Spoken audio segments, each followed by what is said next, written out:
Muy amados hermanos y amigos, sean todos bendecidos en el nombre del Señor Jesucristo. Quiero invitarle a que comparta conmigo, por favor, la lectura de la palabra del Señor. Carta de Pablo a los Filipenses, hermanos. Filipenses, capítulo 2.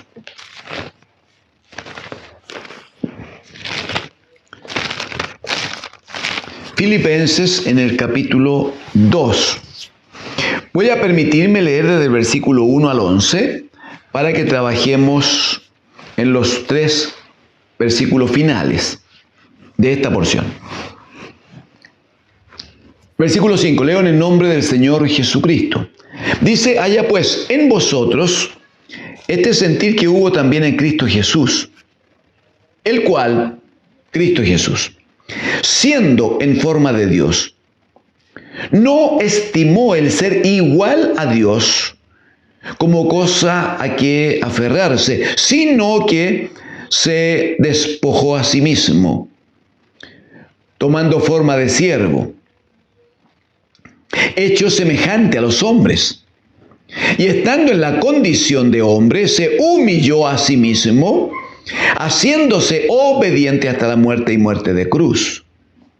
Por lo cual, aquí por favor preste atención, por lo cual Dios también le exaltó hasta lo sumo y le dio un nombre que es sobre todo nombre, para que en el nombre de Jesús se doble toda rodilla de los que están en los cielos y en la tierra y debajo de la tierra, y toda lengua confiese que Jesucristo es el Señor, para gloria de Dios Padre.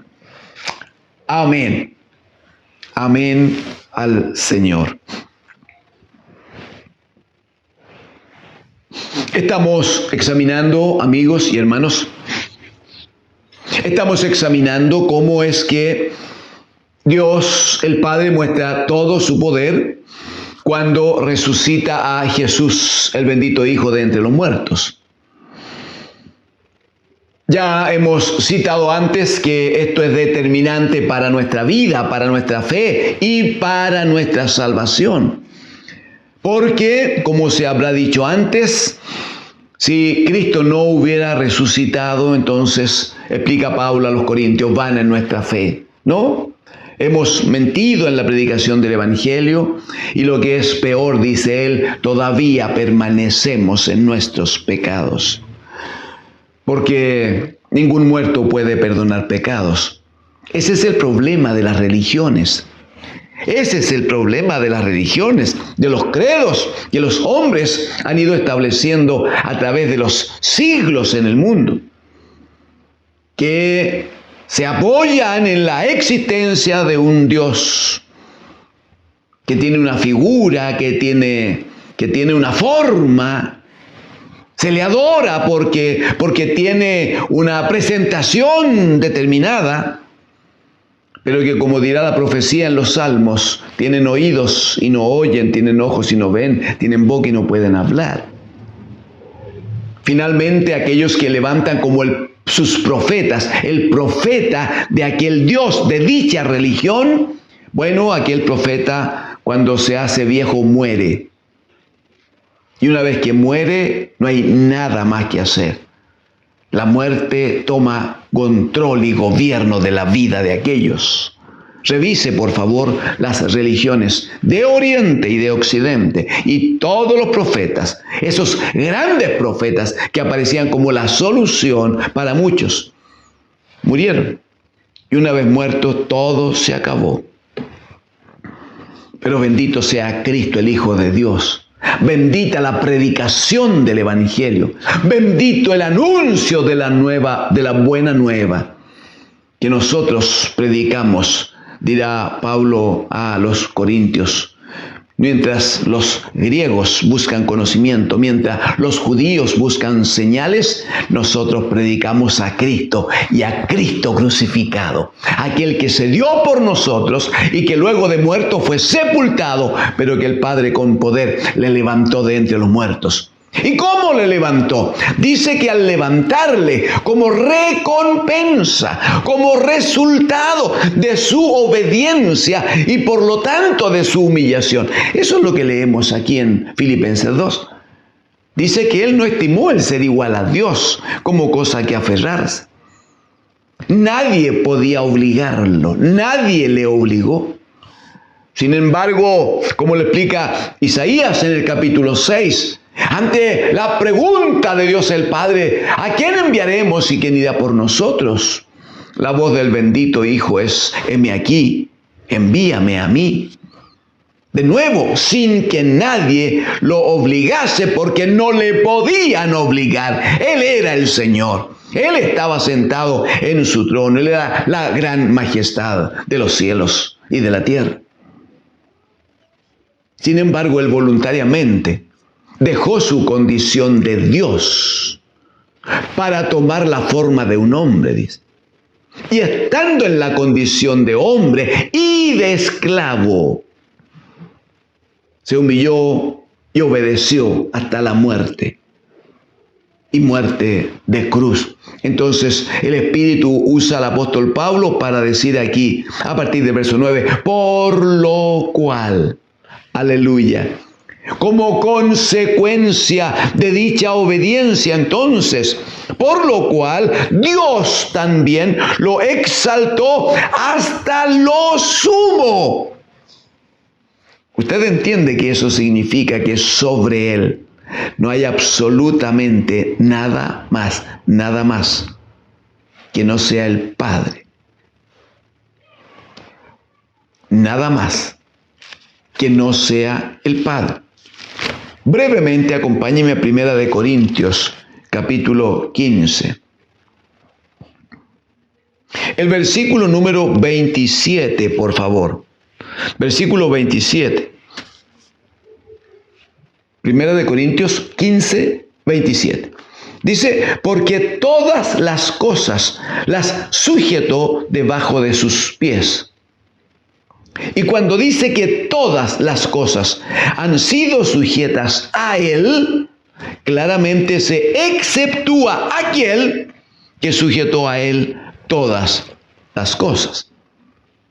O sea, lo único que está por sobre el bendito Hijo es la autoridad de su Padre.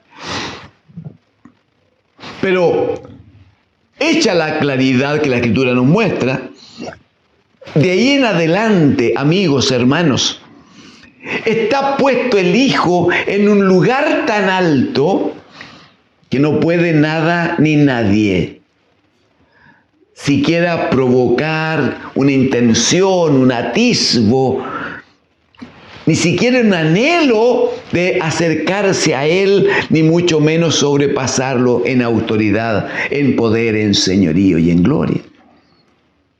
¿Por qué es tan importante que haya sido puesto tan alto? Es por lo que explica aquí el apóstol. Dice que lo exalta hasta lo sumo, primera cosa. Segunda, le da un nombre que es sobre todo nombre. Un nombre que es sobre todo nombre. Hay una revelación muy hermosa. A ver si pudiéramos compartirla hoy en el libro de Apocalipsis, hermanos. En esta revelación de Apocalipsis, en el capítulo 19. Apocalipsis 19, cuando las Escrituras hablan de la gran cena, de las bodas del Cordero, cuando habla de este tiempo en que el Cordero se va a unir a su amada, la iglesia, entonces se hace una presentación del amado, una presentación del novio, una presentación del esposo esperado. ¿Recuerda la parábola de las 10 vírgenes? 5 inteligentes, 5 necias. Bueno, finalmente las 5 inteligentes entraron con el esposo a las bodas, dice. Pues bien, ese esposo es presentado aquí en Apocalipsis 19. Acompáñeme brevemente unos versículos a partir del verso 11. Dice Juan, que escribe, entonces vi el cielo abierto, dice. Y he aquí, mire, un caballo blanco. y el que lo montaba se llamaba Fiel y Verdadero. Fiel y verdadero, y con justicia juzga y pelea. Verso 12, sus ojos eran como llama de fuego. Aleluya. Y había en su cabeza muchas diademas. Y tenía un nombre escrito que ninguno conocía sino él mismo. Un nombre escrito que ninguno conocía sino él mismo. Verso 13, estaba vestido de una ropa teñida en sangre. Bendito sea el Señor, ¿eh? Estamos hablando de ese novio que viene a presentarse a su amada.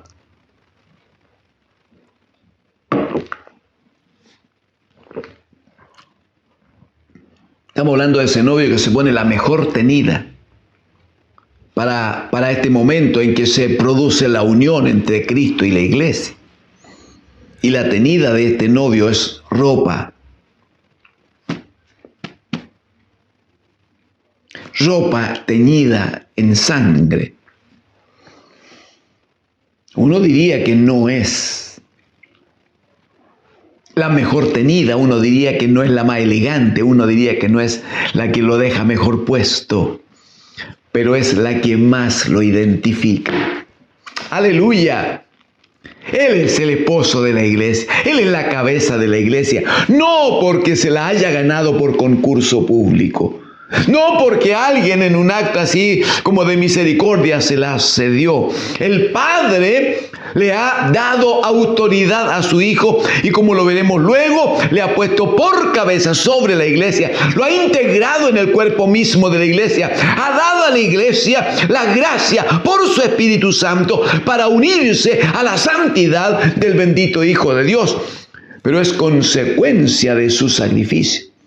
Es consecuencia de su entrega y muerte en la cruz. Es a causa de su sangre derramada. Ningún otro puede llegar vestido de esta manera, porque ningún otro hizo la redención que Él hizo por nosotros en la cruz. ¡Aleluya! Puede que a la vista humana esa ropa no sea tan bonita, pero cómo nos representa, cómo nos identifica y cómo nos provoca gozo y alabanzas recordar que Él murió por nosotros. En el verso 13 va a terminar el verso diciendo, y su nombre es el Verbo de Dios. Él es la palabra. Lo explica Juan en el capítulo 1, lo dice Hebreos también en el capítulo 1, cuando dice: en estos postreros tiempos el Padre nos ha hablado por su Hijo, el Verbo de Dios. En el verso 14 dirá: y los ejércitos celestiales, vestidos de lino fino, blanco y limpio, le seguían en caballos blancos. ¡Cuánta hermosura, hermano! ¿Por qué no lo considera? ¡Cuánta belleza! ¡Qué desfile se manifestaba allí! Verso 15, de su boca sale una espada aguda. Una espada aguda. Hebreos capítulo 4, versículo 12 va a decir que hay una sola palabra viva y eficaz. La palabra de Dios, el Verbo de Dios, que es, dice, como una espada de doble filo que penetra hasta partir el alma y el espíritu. Muy bien, de su boca, dice, sale una espada aguda para herir con ella las naciones, y Él las regirá con vara de hierro, y Él pisa el lagar del vino del furor y de la ira del Dios Todopoderoso. Verso 16, por favor.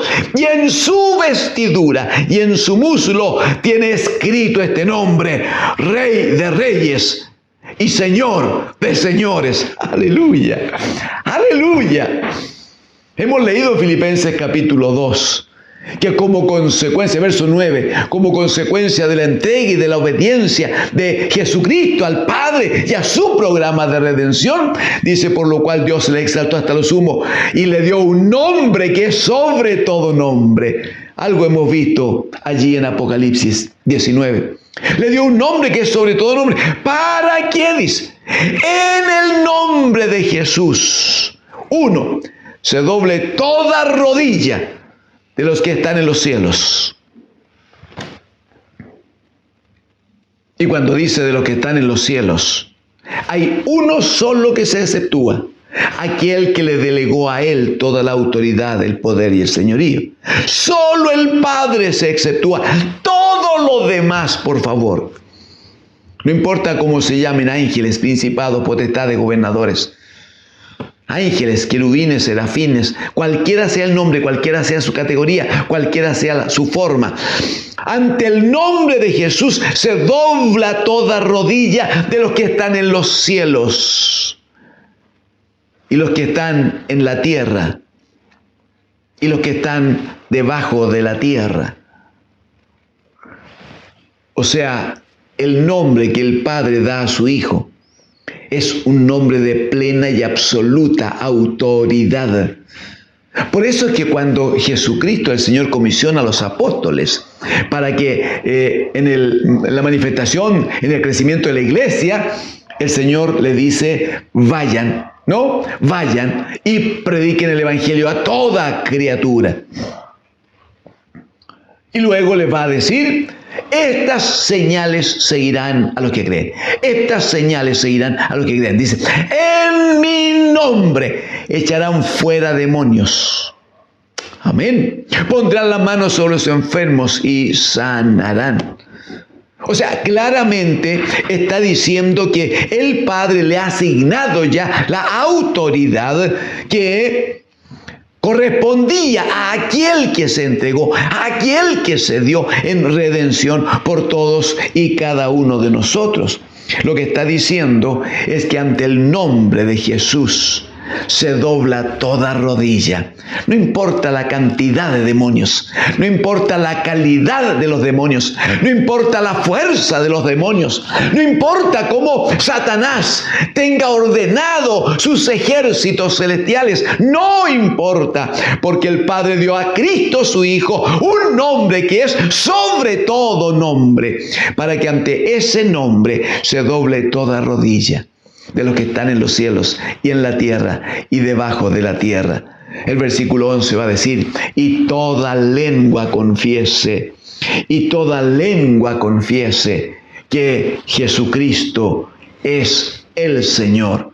Toda lengua confiese que Jesucristo es el Señor, para gloria de Dios Padre. ¿Y cuál será la importancia de que toda lengua confiese que Jesucristo es el Señor? Primero, porque está reconociendo su autoridad y su poder y su señorío. Está reconociendo que es el único, el verdadero, el santo Hijo de Dios. Está reconociendo que es aquel que murió por nuestros pecados conforme a las Escrituras, fue sepultado, pero que con poder el Padre le exaltó hasta lo sumo. Está reconociendo que con su boca necesita confesar señorío de Cristo. ¿Por qué? Porque el apóstol Pablo va a decir en Romanos capítulo 10, puntualmente en el versículo 8, más que dice, cerca de ti está la palabra, la declaración, en tu boca y en tu corazón. Y esta dice la palabra de fe que predicamos, que si confesares con tu boca, para que toda lengua confiese que Jesucristo es el Señor, que si confesares con tu boca que Jesús es el Señor, y creyeres en tu corazón que Dios lo levantó de los muertos, serás salvo. Porque con el corazón se cree para justicia, pero con la boca se confiesa para salvación. Amigos y hermanos, proclamar que Jesucristo es el Señor no es un acto religioso. Declarar cada día que Jesucristo tiene gobierno, autoridad y poder y señorío no es un hecho como se declara por allí de fanatismo religioso. Declarar que Cristo es el Señor sobre mi vida, sobre mi casa, sobre mi matrimonio, sobre mis hijos, sobre mi trabajo, sobre mis títulos, sobre mis negocios, sobre mi mente, sobre mis decisiones. Declarar que Jesucristo es mi Señor. Eso me pone en la condición de ser, 1, un hijo de Dios. 2, de estar en la revelación del Padre. 3, que confesando que Jesucristo es Señor de mi vida y creyendo en su proceso de redención, tengo salvación para mi alma. Aleluya. ¿Por qué es así? Primero, porque está escrito. Segundo, porque como el Padre dio tal autoridad al Hijo para que gobierne sobre todo principado y autoridad y poder y señorío, entonces si estoy en Cristo, si soy parte de su reino, no hay absolutamente nada ni nadie que me pueda mover, que me pueda sacar, que me pueda hacer caer. Porque como diría el apóstol Pablo, si Dios en Cristo, ¿no? En Cristo, si Dios es con nosotros, ¿quién contra nosotros? Si Dios es por nosotros, ¿quién contra nosotros? Amigos y hermanos, honramos al Señor. Tenemos a Jesucristo resucitado, victorioso, lleno de poder y lleno de autoridad. Él está allí. El Padre ya delegó en Él toda autoridad. Entonces a Él no le falta nada. En su proceso de exaltación no hay nada pendiente. Solo falta que usted y yo le reconozcamos cada día como el Señor, le confesemos como nuestro Señor y Dios, que cada día proclamemos que Él tiene autoridad y poder y gobierno sobre todo nuestro quehacer, para que la consecuencia de nuestra humillación ante el gran Señor, la consecuencia sea que Él mismo cuando venga nos exalte. Aleluya, y nos permita compartir con Él la gloria eterna en el reino de los cielos. ¿Por qué va a vivir sin esperanza? ¿Por qué va a vivir preocupado de los crímenes y del terrorismo y de la cosa que muestra la televisión? ¿Por qué va a vivir en función de aquello, amargado y con debilidades? ¿Por qué no se une al ejército de los vencedores? ¿Por qué no se une a la casa de Dios? ¿Por qué no se une al gran reino del amado Hijo? En Él y por Él somos más que vencedores. Que Dios, el Señor, le bendiga. Amén.